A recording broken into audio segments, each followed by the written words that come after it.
Hey guys, my name is Ankush Gaurav and I welcome you to Gone to series. In the earlier tutorial, we learned how beautifully Java converts the source program into its bytecode form, and then JVM on every computer executes this bytecode. For executing a bytecode on any computer, JVM converts bytecode into the machine language form, and once the program is into the machine language form, computer just executes it. In this tutorial, we'll go a little deep into the working of a JVM on any computer. In the initial years of Java programming development, Java people used a straightforward approach for converting bytecode into the machine language form and then running it. The approach was really simple and good one. Convert the bytecode line by line, and whichever line gets converted into the machine language, computer just runs it. Meaning, JVM is going to convert first line of bytecode into the machine language and computer runs this line. Then JVM converts second line into the machine language and computer runs the second line, and this process continues till complete bytecode is executed by the computer. This way of converting and running a program line by line is called interpretation. This is a good approach, but not the best one. There is a serious performance problem with this approach. That is how much time is needed to run a bytecode on any computer. Java people observed that if they make a little change in this approach, then the same bytecode can run faster on any computer by a JVM.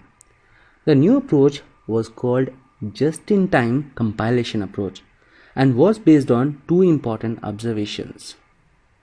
The first observation was, in general, in any Java program or application, there are some portions of code which are actually critical, meaning computer keeps on executing these portions of code repeatedly for most of its execution time. So the idea was simple. Why not converting the bytecode of all these critical portions just once and use this already converted code next time when computer executes the same portion of bytecode? So what I'm trying to say here is, if a line in the bytecode is going to be executed by a computer say for 1000 times, then in the earlier approach, JVM would 1000 times need to convert this bytecode line into the machine language form. And what this new approach is saying, if a JVM knows that 1000 times this line is going to be executed by the computer, then why not convert this line into the machine language just once and save the converted line into computer's memory, and all other 999 times just use this already converted line. So this way, a lot of time JVM will save in the second approach, which it used to waste in the first approach. This is one important point which if a JVM considers, then definitely performance of running a bytecode on any computer will be improved greatly. There is one more point which Java people observed. They found that programmers may make silly mistakes in the programs they write, and because of that a program may run slower on any computer. Say for example, a program has to be written which does addition of two numbers and then should display it on the screen. Two programmers have written the same program for it. Both programs, when executed on any computer, will display the same output, that is addition of these two numbers. That is a value 30 on the screen. But the point is, this program will take a little longer to run on the computer than the other one, because it is doing one extra thing which it doesn't need to do for generating the addition of two numbers. So the idea is, if the program is not going to use the value of D for producing output, then what is this calculation doing in the program? Unnecessarily, computer is spending time in executing this line. So this programmer has made the silly mistake in the program which will cost a little extra time to run on the computer in comparison to the other program.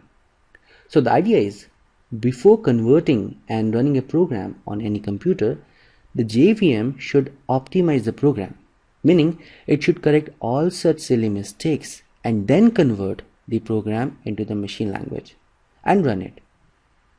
It's not always because of a programmer's mistake. A JVM needs to optimize the program, but also due to the fact that different computers execute a program using different ways on them. It is really needed to optimize the program for a particular computer. A JVM program these days use approach based on these two observation points, and as a result runs a bytecode faster on any computer than a JVM based on the first approach. This new approach based on these two observations is known as just-in-time compilation approach.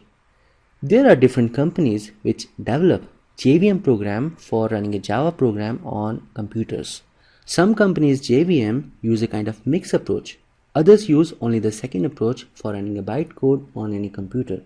All companies follow different strategies of finding which portions of a program are critical, which portions of a program needs to be optimized, and which portions need to be run line by line.